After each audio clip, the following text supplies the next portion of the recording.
सज्जनों और देवियों, हमारे जीवन में दो पक्ष हैं, एक व्यवहार का है, एक अध्यात्म का है। व्यवहार है प्राणी पदार्थ परिस्थितियों का बर्ताव, और अध्यात्म है मन की शांति के लिए काम करना। प्राणी पदार्थ परिस्थितियों का बर्ताव सब करते हैं, अध्यात्म का काम कोई बिरला करता है। किंतु प्राणी पदार्थ परिस्थितियों का जो बर्ताव हो रहा है वो बर्ताव अच्छा नहीं, इसलिए अशांति और बढ़ती है। प्राणी पदार्थ परिस्थिति ये तीन हर मनुष्य के सामने आते हैं। प्राणी हैं सचैतन्य, जैसे यहाँ ये सब प्राणी बैठे हैं। पदार्थ हैं अचैतन्य, जैसे शामियाना लगा है, दरिया बीच, ये सब पदार्थ हैं। और परिस्थिति है प्राणी पदार्थों की विशेष अवस्था। जैसे 2 घंटे के पूर्व यहाँ की अवस्था अलग थी, 1 घंटे के पूर्व अलग थी, अब अलग है। 1 घंटा के बाद अलग हो जाएगी, शाम को अलग हो जाएगी, कल अलग हो जाएगी। परिस्थितियां बदलती हैं। जीवन में प्राणी मिलते हैं, पदार्थ मिलते हैं, परिस्थितियां मिलती हैं, और हम संयमित न होने से अपना व्यवहार खराब कर लेते हैं। काम, क्रोध, द्वेष, ईर्ष्या, प्रसन्नताप, छल कपट, लड़ाई झगड़ा, छीना झपटी, अनेक प्रकार के काम हम ऐसा करते हैं जिससे अपने अंतःकरण को कंटकाकीर्ण बना लेते हैं। मन में मक्खन है कि मन में विष है, ये अपने कर्मों से ही होता है। चोर बदमाश का चित्त सदैव चंचल और भयभीत रहता है। पवित्र व्यवहार करने वाले मनुष्य का चित्त सदैव निर्मल और प्रसन्न रहता है। जो लोग कहते हैं कि अरे कर लेंगे तो उसके बाद वैसा नहीं करेंगे। 4 महीने में एक रात को थोड़ा 2-4 घंटे परिश्रम करना पड़ा, किसी के घर में से डाका डाल के ले आए। 4 महीना बंदा बैठ के खाता है, और 4 महीना तो ठीक है, एक रात को खाली 2-4 घंटा मेहनत किया बस। ये अहंकारी लोग कहते हैं, सब समय उनका मन नरक बना रहता है। एक क्षण जो गलती की जाती है, उस गलती की कुरेद और पीड़ा वर्षों वर्षों बनी रहती है। आप रास्ते रास्ते जा रहे हो और कोई मिले और लगे पैसा वाला, और उसको धक्का दे के गिरा के पैसा छीन के चल दिए, तो घटना तो हुई मिनटों में, और पैसा जो लाए खर्च हुआ, वो भी खर्च हो गया। न पैसा रहा न घटना रही, लेकिन मन में उसके संस्कार रहे, वो पीड़ित करेंगे। अगर आप रास्ता चलते चलते किसी दुखियारे को देखे जो लथपथ सड़क पर पड़ा है, अब आपने उसका पता लगाया, उसके घर भेज दिया, हॉस्पिटल भेज दिया, वो भी घटना खत्म हो गई। लेकिन उसके पवित्र संस्कार अपने चित्त में आनंद देते हैं। न घटनाएं रहती हैं, न प्राणी रहते हैं, न पदार्थ रहते हैं, और न किसी का वैभव रहता है। सदा ना रहा है, सदा ना रहेगा जमाना किसी का, नहीं चाहिए दिल दुखाना किसी का। बड़े बड़े नेता अभी हम लोगों के सामने आए, चले गए, जो पूरे देश पर राज करते थे, वो एक किनारे बैठ गए, उनको कोई पूछने वाला नहीं। सबकी दशा यह है। हमारे मित्र और शत्रु दोनों नहीं रहेंगे, हमारी उपलब्धियां जितनी हैं नहीं रहेंगी, परिस्थितियां नहीं रहेंगी, लेकिन संस्कार रहेंगे, वह सुख और दुख देंगे। इसमें सावधानी बरतना, कुछ रहता नहीं है, संस्कार रहते हैं। इसलिए बड़ी सावधानी से काम करना चाहिए जिससे संस्कार खराब न हो। मेहनत मजदूरी करके आदमी खाए और जीवन को ठीक से बिताए, जीवन बीत जाएगा। और दूसरे छीन झपट करके खाए, मार करके खाए, तो भी जीवन बीत जाएगा, लेकिन दोनों में बहुत फर्क हो जाएगा। साहब की ये साखी प्रसिद्ध है, आए हैं सो जाएंगे, राजा रंक फकीर, एक सिंहासन चढ़ चला, एक बधा जंजीर। जो आए हैं सब जाएंगे, राजा रंग फकीर कोई भी हो। एक सिंहासन पर बैठ करके जाएगा, एक जंजीर में बंध के जाएगा। सिंहासन पर बैठ जाने का मतलब है पवित्र मन से जाना, और जंजीर में बंध के जाना है अनेक कुसंस्कारों से जकड़ करके जाना। इसी में जीवन का वारा न्यारा है। इसमें कोई पंथ और मत और संप्रदाय की बात नहीं है। सभी पंथ में अच्छे हैं और सभी पंथ में मध्यम है और खराब है। जहाँ पंथ संप्रदाय समाज है वहाँ एक दो तो नहीं है, लाखों लाखों हैं। तो उसमें कोई पंथ और संप्रदाय काम नहीं करेगा, कोई जाति काम नहीं करेगी। जो भावुक लोग हैं वो कहते हैं हमारी जात में सब अच्छे हैं, दूसरी जात में सब खराब हैं। हमारे गांव में सब खराब हैं, दूसरे गांव में अच्छे हैं। हमारे प्रदेश में सब अच्छे हैं, दूसरे प्रदेश में खराब हैं। ऐसा कहने वाले विवेकी नहीं। कबीर साहब ने कहा है, नग पसाण जग सकल है, पारख बिरला कोय। नगते उत्तम पारखी जग में बिरला होए। नग और पषाण ये सर्वत्र है। नग कहते हैं रत्न को और पषाण कहते हैं पत्थर को। रत्न और पत्थर सर्वत्र है, इसके पारखी बिरले हैं। अच्छे और बुरे सब जगह।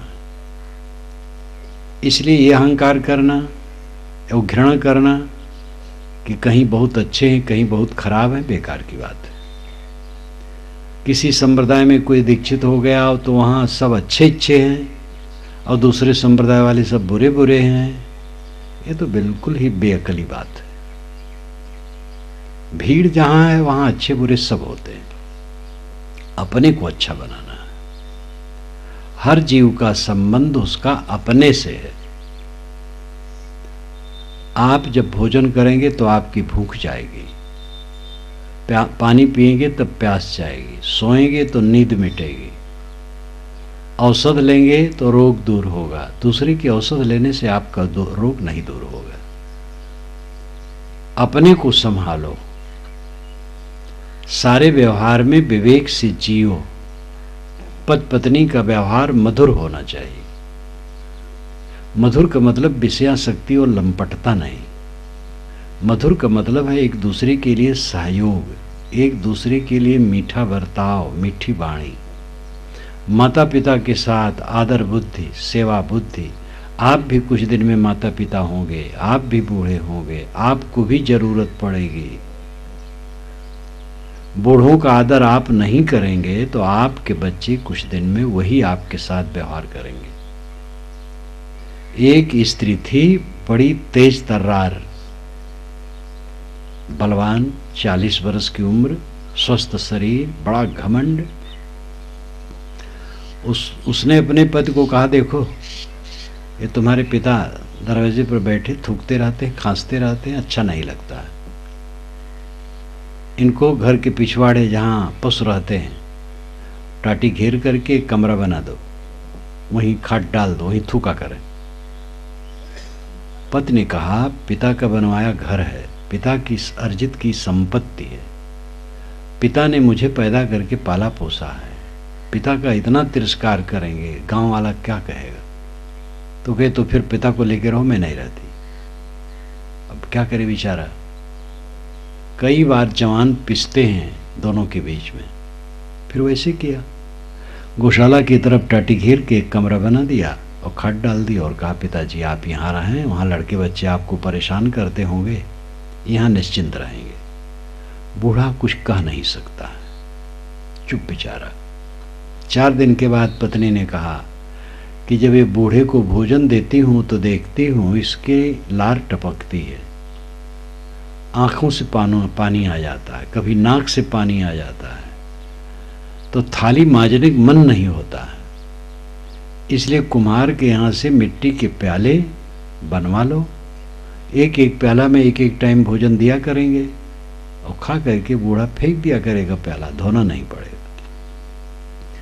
उसने ऑर्डर दिया कुम्हार को, 1000 मिट्टी के प्याले बन गए, पक गए, घर में आ गए, रख दिए गए। एक एक प्याला में दोनों टाइम भोजन दिया जाने लगा। वो भोजन कर लेता बूढ़ा तो अपने टाटी के घेरे से निकल करके पीछे डाल देता उसको जूठा प्याला।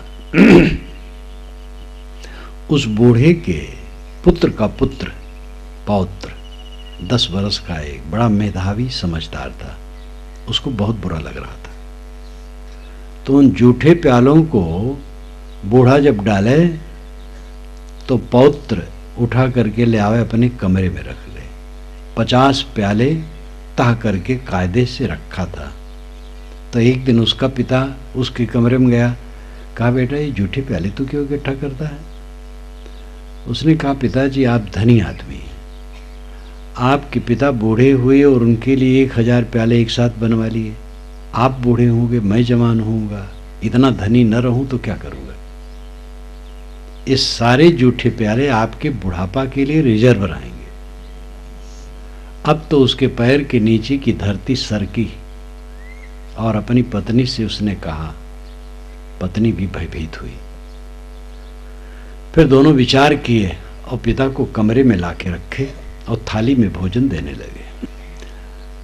जो यहाँ बैठी हैं बहुएं, युवतियां हैं, ऐसी युवती नहीं रहेंगी, बुढ़ाएंगी। इनकी भी बहू आएगी। अगर ये अपने सासुओं के साथ सुंदर बर्ताव नहीं करती हैं तो इनको भी वही फल मिलेगा। माताएं हैं कितनी, अपनी पुत्रियों को बहुत प्यार देती हैं, लेकिन बहू के लिए प्यार नहीं है, कटुवचन है। और इनको समझना चाहिए कि इनके बुढ़ापा में इनकी सेवा बहू करेगी, बेटी नहीं करेगी। बेटी तो अपने घर रहेगी, बहुत बुलाएंगी तो एक दिन के लिए आ जाएगी बस। जो बहू असली बेटी है उसको बेटी नहीं मानती, अपनी बेटी तो अलग चली जाती है। बहू ही बेटी बनती है जो अंतिम सांस तक के लिए रहती है। और माताओं की गाफिली ऐसी है कि बहुओं को पुत्री नहीं मानती। अपनी पुत्री को तो मानती हैं कि जहां जाए वहां पुत्री मानी जाए, लेकिन दूसरे की पुत्री उनके पास आई है तो वे पुत्री नहीं मानती हैं।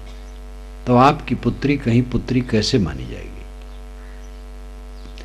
अपनी बहुओं को पुत्री मानो,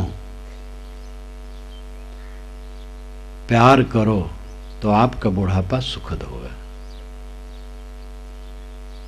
और फिर आपके बच्चे सीखेंगे।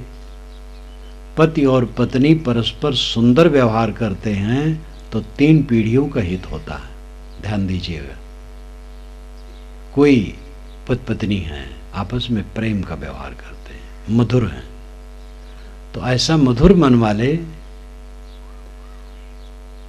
अपने माँ बाप की बूढ़ों की सेवा करेंगे जो घर में होंगे। और उनके जो बच्चे होंगे वह अपने माता पिता के सुंदर बर्ताव से प्रभावित होंगे।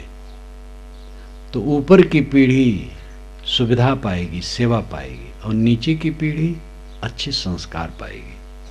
3 पीढ़ियों का हित होता है। और जिस घर में पति पत्नी में कलह है, बात बात में एक दूसरे के विरोध है, तो माँ बाप की सेवा नहीं होती है और बच्चों को अच्छे संस्कार नहीं मिलते। गृहस्थी सभी आश्रमों की माँ है, यहीं से ब्रह्मचारी निकलते हैं, यहीं से विरक्त निकलते हैं, यहीं से गृहस्थ निकलते हैं, यहीं से नेता निकलते हैं, कलाकार निकलते हैं, शूरवीर निकलते हैं, संत निकलते हैं। गृहस्थी में से ही सब पैदा होते हैं, सबको संस्कार मिलते हैं, सब आगे बढ़ते हैं। इसलिए गृहस्थी की मर्यादा का पालन ध्यान में रखना चाहिए। आजकल कुसंग बढ़ गया है। आसपास में कोई कर्मचारी आ गया, गांव में कर्मचारी रहते हैं, किसी के क्वार्टर कमरा ले लिए, क्वार्टर में रह रहे हैं, वो अंडा मुर्गी खाते हैं। भगत का घर है, भगत ने किराए पर दे दिया। अब वो कोई ग्राम सेवक है, कोई कुछ है, कोई कुछ है, छोटे छोटे कर्मचारी होते हैं, थोड़ा बड़े भी आ जाते हैं। वो मुर्गी खाते हैं, अंडा खाते हैं, शराब पीते हैं। भगत के घर के कमरे में हैं, भगत के लड़के भी बैठते हैं, और जो ढील ढाल लड़के हैं उसी में सीखने लगते हैं। इसलिए सावधान रहो। आप अपने घर में किसी ऐसे को न टिकाओ जो नशा और मांस का सेवन करता हो। पहले अगर कहीं किराए देना है तो पूछ लेना है। अगर अंडा मांस वाले हैं तो बिल्कुल न रखो, नशा वाले हैं तो बिल्कुल न रखो। अगर बीच में ऐसे हो गए तो निकाल दो, नहीं तो आपके घर में कुसंग बढ़ेगा। इसी छत्तीसगढ़ में ऐसा पतन बहुत हुआ है। सब जगह होता है, जहाँ कुसंग बढ़ेगा अच्छे आदमी बिगड़ जाते हैं। शुद्ध संग की बड़ी जरूरत है, अशुद्ध संग का त्याग। दुर्गुण से ज्यादा दुखदाई दुर्गुणों में डूबे हुए मनुष्य हैं। धूप से ज्यादा दुखदाई धूप से तपी हुई बालुका है। धूप में उतनी जलन नहीं होती है, लेकिन धूप से तपी बालुका बहुत जलती है। ऐसे दोष से अधिक दोषी दुखदायी हो जाता है। दोष तो जड़ है और दोषी चैतन्य है, वो समझा बुझा करके गिराता है। इसलिए कुसंग से बचो। पारिवारिक संबंध मधुर होना चाहिए। पारिवारिक सामाजिक कहीं भी हो, जब एक से दो आदमी हुए तो वहां जिम्मेदारी बढ़ जाती है। चीजों को लेके, पद को लेके, प्रतिष्ठा को लेके, मिथ्या बातों को लेकर के मनमुटाव होता है और जीवन को नरक बना देता है। इन बातों पर ध्यान देना चाहिए। हमारे यहाँ ये ज्वलंत उदाहरण है, दो महाकाव्य हैं, रामायण और महाभारत। रामायण भाईचारे की कहानी है और महाभारत भ्रात घाती युद्ध की कहानी है।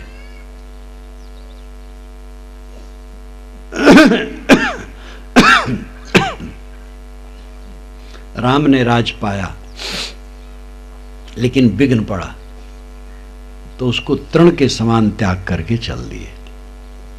वे चाहते राज तो रुक जाते, फिर उन्हीं का राज्य होता, लेकिन तृण के समान त्याग करके चल दिए।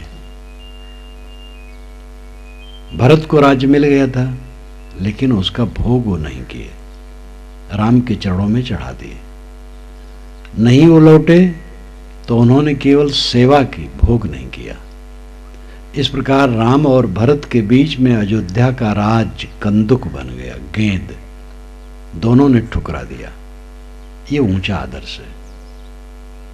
महाभारत में कौरव पांडव राज्य के लिए कट के मर गए। दादा, चाचा, काका, मामा, नाना सबको काटे। गुरु इतनी विवेकहीन बात किए कि 18 दिन के युद्ध में भारत का पतन हो गया। एक महाकाव्य भ्रातिघाती युद्ध का है महाभारत। रामायण भाईचारे की कहानी की है।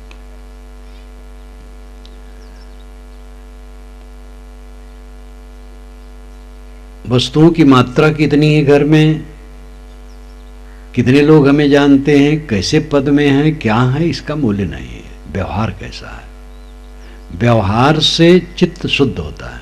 पद प्रतिष्ठा तो और नरक के कारण है। तप से राज, राज से नरक। ये प्रसिद्ध कहावत है, इधर भी शायद एक चलती होगी, अवध क्षेत्र में एक कहावत चलती है, तप से राज, राज से नरक।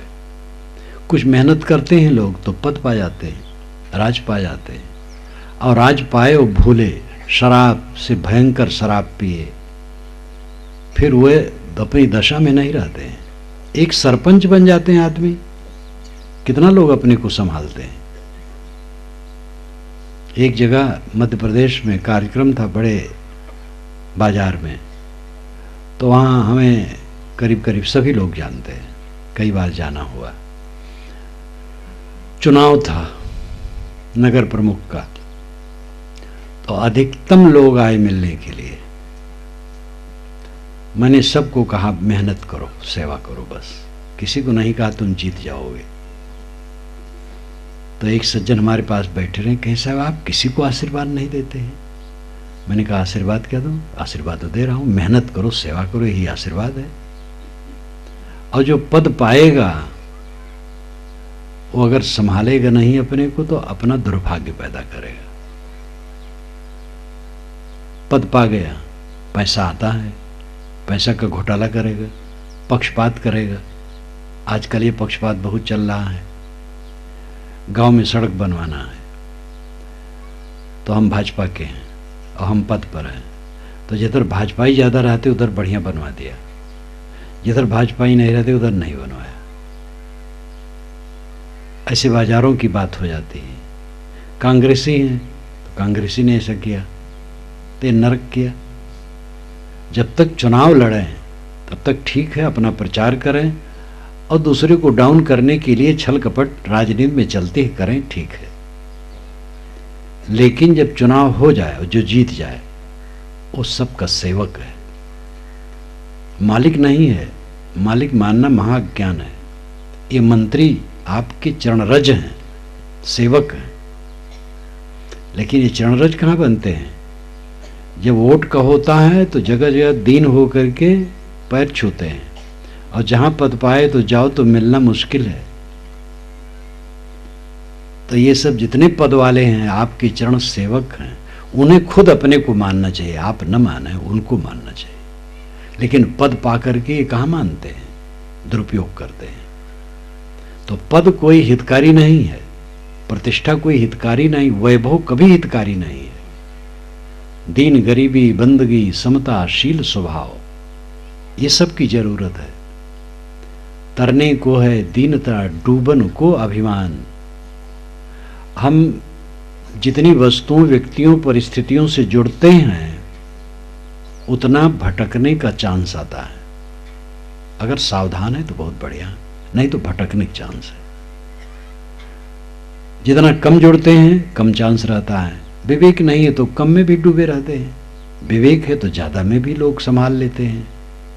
लेकिन दुनिया की वस्तुओं से ज्यादा जुड़े तो कोई आध्यात्मिक लाभ उसमें नहीं है। सावधान न रहे तो नरक है। अवंत में किसी के साथ कुछ नहीं, जहां का तहां छुट जाई हैं, तन पिजरा न आई हैं, साथ पंछी उड़ जाई हैं। इसलिए देखो अभी भजन जो गाया गया था तो उसमें आया, जीत की हार अभी बाकी है, धार अभी बाकी है, पार अभी बाकी है।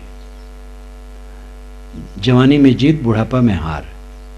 जवानी में आदमी घर भर को डांटे रहता है, गर्म रहता है और सब पर शासन करता है। बूढ़ा हुआ एक किनारे बैठ गया, कोई पूछता नहीं। लड़के बच्चे भी जब कहीं बूढ़ा 2 बार पूछ लिया क्या बात है तो डांट देते, तुम नहीं समझ पाते हो, चुपचाप बैठे रहो। बूढ़ों को और तिरस्कार लोग करते हैं। जीत की हार, जवानी में जीत, बुढ़ापा में हार। बुढ़ापा में जीत तब होगी जब आप अपने मन को संयमित करें, मन को संभाल लें। बाल बच्चों की सेवा करें, ठीक है। जब आप पैदा किए हैं तो सेवा करना पड़ेगा। सेवा करें, स्नेह दें, शुद्ध भाव रखें। वे जवान हो गए, काम धंधा उनको सौंप दें, वो काम करें। अब आप निवृत्ति लें, शांति लें, साधना में लगें। शौक श्रृंगार की कामना छोड़ दें, खाने पीने की कामना छोड़ दें, जो मिले उसमें संतुष्ट रहें। ये चीज़ चाहिए, इसकी कोई इच्छा न करें। जो खाने मिल जाए खा ले, जो पहनने मिल जाए पहन ले, और बाल बच्चों द्वारा सत्कार मिले धन्यवाद दे, कदाचित तिरस्कार मिले तो भी धन्यवाद दे। शिकायत करना छोड़ दें। 3 बातें हैं आदमी के जीवन में। रोते रोते जन्मना, शिकायत करते करते जीना और पछताते पछताते मरना। ये परम सत्यता है। रोते रोते सब जन्मते हैं, और जानवर कोई रोते रोते नहीं जन्मता, खाली अभागा मनुष्य रोते रोते जन्मता है। और जन्मते ही अब घोषणा करता है कि मैं रोने के लिए जन्मा हूं, और जीवन भर रोता है। बैल नहीं रोता, कुत्ते नहीं रोते हैं। कुत्ते कभी हो करते हैं रोना रूप, लेकिन वो कोई शोक मोह को लेकर के नहीं, उनकी एक आवाज है। कोई जानवर नहीं रोता है, आदमी रोता है। आंसू बहा के रोता वो अलग, बिना आंसू के रोता है। चुप के रोने वाले। रोना क्या है? शिकायत करना। एक रोना तो जन्म में रोया, रोते रोते जन्मा, और पीछे शिकायत करना शुरू। पत्नी की शिकायत, पति की शिकायत, माता पिता की शिकायत, पुत्र की शिकायत, पड़ोसी की शिकायत, समधी की शिकायत, समधिन की शिकायत, लम्धी की शिकायत, मित्र की शिकायत, जो हमारे चारों तरफ हैं सब की शिकायत। बहू की शिकायत तो सास की शिकायत, देवरान जेठान की परस्पर शिकायत, ननद भोज एक दूसरे की शिकायत। ननद का तो अर्थ ही ना आनंद। ननद को भाभी से आनंद नहीं। ननद अपनी मां के दल में, बहू अलग, तो ननद भावज का झगड़ा। लेकिन नंदे समझ लें, जब अपने ससुराल में वो जाएंगी तब उनको भी ननद मिलेंगी, तो उनसे उनको संताप मिलेगा। इसलिए ननदे भाभी को कष्ट न दे, और भाभी भी ननद का सत्कार करे। तो इस प्रकार एक दूसरे को दुखाते रहते हैं और दुखते रहते हैं। दुखाया कोई दुखाया, हम दुखें ना।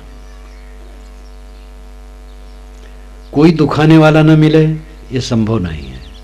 जिसकी जैसी समझ होगी करेगा, हम दुखाएं ना, ये हमारी वीरता है। अनुकूल प्रतिकूल सभी स्थितियों में समता से जिए। जीवन मुक्ति का आनंद लो बुढ़ापा में। जो मिल जाए खा लो। बहू की प्रशंसा कर दो समय से कि बहू बढ़िया भोजन बनाती है। लड़के की कभी प्रशंसा कर दो, लड़का बड़ा योग्य है। लेकिन उल्टा है, ये माताएं अपने बहुओं की निंदा करती रहती हैं और ये बूढ़े अपने बच्चों की निंदा करते रहते हैं। इससे कुल खराब हो जाता है। इसलिए शिकायत करना छोड़ो, और जो शिकायत करेगा तो पछताते पछताते मरेगा। जीवन है, शिकायत जिंदगी से निकल जाए, सब ठीक है। अपनी कसर को देखो, अपनी कसर को निकालो। जब तक अपनी कसर न निकलेगी तब तक मजबूत न होगे। अपने को विवेक में इतना मजबूत बना लो कि बाहर का कोई वार आपके ऊपर न पड़े, कोई चोट आपको दुखाए ना। ऐसा विवेक में बलवान बनो। और ये सत्संग स्वाध्याय साधना से होगा। तनिक तनिक बातों में हरदम पिच पिच पिच मन करेगा, हरदम शिकायत, हरदम निंदा, हरदम दूसरे की बुराई, दूसरे ने ही हमें दुख दिया। जितने लोग मिलते हैं प्राय बस दूसरे की शिकायत करते हैं। ऐसे मिलने वाले दुर्लभ हैं जो कहें महाराज क्या करूं, मैं अपने दुर्गुणों के कारण, अपने दुर्स्वभाव के कारण दुखी हूं। ऐसा कहने वाले बहुत दुर्लभ हैं। प्राय लड़के के नाते दुखी हूं, पिता के नाते दुखी हूं, पत्नी के नाते दुखी हूं, पति के नाते दुखी हूं, यही लोग कहते हैं। अपने नाते दुखी हो, इतने कमजोर चित्त के हो कि हरदम दुखते रहते हो। ऐसे बलवान विवेक वाले बनो कि कभी दुख मन में न आवे। ये स्वस का रास्ता है, स्वतंत्र का रास्ता है। आप लोग सब हमारे साथ चलें, मैं चाहूं तो ये कब होने वाला है। आप सत्संग सुनने आए हैं, और जहाँ प्रवचन बंद हुआ सब चले जाएंगे। एक आदमी को भी चाहे हमारे साथ रहें तो बहुत मुश्किल है। लेकिन मैं उठा और चला, किसी से जरूरत नहीं, तो मैं निश्चिंत हूँ। और मैं चाहूँ इसमें से कोई एक दो हमारे साथ चले तो परतंत्र हूँ। स्वतंत्रता है त्याग में, परतंत्रता है ग्रहण में। हम ग्रहण करना चाहेंगे तो परतंत्र हो जाएंगे, त्याग करें स्वतंत्र हैं। किसी से ख्वाहिश करना ही परतंत्र होना है। कुछ ख्वाहिश न करो, दूसरे की ख्वाहिश अपनी शक्ति के अनुसार पूरी करो। संबंध में जहां हो दूसरे की इच्छा पूरी हो जाए, अच्छी बात है, जो करने लायक है। अपनी ख्वाहिश दूसरे से पूरी कराने के हठ में न रहो। दूसरे की बात सह लो, अपना किसी को सहाने की चेष्टा न करो। दूसरे की उचित बातें मान लो, अपनी उचित बातें भी जबरदस्ती किसी से मनवाने का हठ न करो। अपना कर्तव्य पालन करो और दूसरे के अधिकार की रक्षा करो। लोग अपने अधिकार की ख्वाहिश करते, हमारा अधिकार है, पुत्र पर हमारा अधिकार है, उसका कर्तव्य है करना। ऐसा सोचो कि पुत्र का अधिकार है, मेरा कर्तव्य उसकी रक्षा करना। दूसरे के अधिकार और अपने कर्तव्य को देखो। स्वयं सहो, दूसरे को न सहाने की चेष्टा करो। दूसरे की उचित मान लो, अपनी उचित बातें भी दूसरे पर न ला दो। इस आचरण से परिवार में, समाज में, संबंध में समरसता आएगी, शांति आएगी। सुख बहुत सस्ता है, बहुत महंगा नहीं है। जो असली सुख है बहुत सस्ता है। हाँ, एयर कंडीशनर का सुख आप चाहते हो तो भाई वैसा महल बनाओ और एयर कंडीशनर लगाओ और उसका खर्चा सहो, मखमली गद्दे, ऐसे तोशक तकिए, तो वो सब महंगा है। लेकिन चित्त शांति का सुख बहुत सस्ता है। अगर मखमली गद्दे हैं, एयर कंडीशनर है, महल है, तो झोपड़ी है तो, चटाई है तो, दरी है और गद्दे हैं तो, जैसे है। रोटी नमक है कि रोटी के साथ मक्खन मेवे हैं, सभी स्थितियों में जो अपने मन को शुद्ध रखता है और संतोष रखता है और सहन रखता है, वो सब समय सुखी रहता है। और जो अपने मन में संतोष नहीं रखता, सहन नहीं रखता, वो कभी सुखी नहीं होता है। चीजों को बटोर करके आज तक कोई सुखी नहीं हुआ है। सुखी अगर हुआ है तो संतोष से, शांति से, सुंदर बर्ताव से। ये आध्यात्मिक पक्ष है। व्यवहार अध्यात्म से जुड़ा है। व्यवहार बाहर है, अध्यात्म भीतर है। बाहर का व्यवहार खराब करके भीतर ठीक नहीं होगा। बाहर का व्यवहार अच्छा करके भीतर ठीक होगा। आपसे कोई मिलने आया, आप मीठ नहीं बोल सके, उसका आदर नहीं कर सके, वो तो चला गया। लेकिन उसके पश्चात पश्चाताप आपके मन में रहेगा। पश्चाताप का अर्थ ही है पश्चाताप, घटना के बाद मन का जलना। वो मिलने आया, आप मीठ बोल देते, सत्कार कर देते, वो चला जाता तो आपके अंदर में आनंद रहता। लेकिन उससे कट बोले, अच्छा व्यवहार नहीं किए, वो चला गया, अब मन में ताप हो रहा है। तो बाहर की प्रक्रिया अंतर में प्रभाव डालती है। व्यवहार की गड़बड़ी अध्यात्म को बिगाड़ती है और व्यवहार की पवित्रता अध्यात्म को समुज्जल, उन्नत और सुखद करती है। इसलिए असली पूजा अर्चा व्यवहार की पवित्रता है। सुबह से शाम तक सारे काम बड़ी सावधानी से करो। कबीर साहब ने कहा, जो कुछ करो सो पूजा, जब सोऊं तब करो दंडवत भाव मिटाऊं दूजा। संतो सहज समाधि भली, गुर प्रताप जा दिन से प्रगटो सुरत नांत चली। जहाँ जहाँ डोलो सो परिक्रमा, जो कुछ करो सो पूजा, जब सोऊं तब करो दंडवत भाव मिटाऊं दूजा। आँख न मूदो कान न रूधो, काया कष्ट न धारो, खुले नयन हंसी हंसी पहचानो, सुंदर रूप निहारो। शब्द निरंतर से मन लागा, मलिन वासना त्यागी, उठत बैठत कबहु न छूटे ऐसी तारी लागी। कहत कबीर सहज यह रहनी सो प्रगट करि गाई। सुख दुख से कोई परे परम पद सो पद है सुखदाई। पूरा जीवन पूजा बन गया, पूरी क्रियाएं पूजा बन गई। हल चलाना, धान काटना, धान वसाना, भोजन पकाना, नाली साफ करना, सब पूजा बन गया। पवित्र मन से किया गया काम सब पूजा बन जाता है। और गंदे मन से पूजा करना भी पवित्र नहीं बनता। इसलिए पूरे जीवन को पूजा बनाओ। व्यवहार पवित्र होगा तो अध्यात्म की सफलता होगी। जहां हम लोग बैठे हैं, यहां बीज बो दिया जाए धान, तो न उगेगा न कुछ होगा। धान के बीज या गेहूं के बीज, किसी के भी बीज बोने के लिए जमीन की कमाई की जाती है। उचित कमाई करने के बाद ऋतु आने पर बीज डालने से तब उसमें सफलता होती है। ऐसे हमारा अंतःकरण खेत है, इसकी कमाई करने के बाद तब ज्ञान के बीज इसमें काम करते हैं। अंतःकरण निर्मल बनाओ, कोमल बनाओ, मधुर बनाओ, मीठा बनाओ। जाति, वर्ण, संप्रदाय, देश, क्षेत्र, प्रदेश का भेदभाव मिटा करके मानव मात्र के साथ प्रेम और जीव मात्र के साथ करुणा। मानव के अलावा भी जीव हैं, उन पर भी करुणा रखो। इस प्रकार पूर्ण अहिंसा और दया को लेकर के जब जीवन का व्यवहार संपादित होगा तो अध्यात्म अपने आप बनेगा। आत्मा परमात्मा है, परमात्मा कहीं बाहर नहीं। कोई बाहर से परमात्मा किसी को मिलता नहीं। अंदर में ही बैठा हुआ आत्मा परमात्मा है। न परमात्मा पाना है न मोक्ष पाना है, कूड़ा कचड़ा दूर करना है। मन के सारे कूड़े कचड़े को दूर कर दो तो जो बच रहेगा वही परमात्मा है। सारी गंदी चीजों को हटा दो, स्वच्छ चीज रह गई, वही परमात्मा है।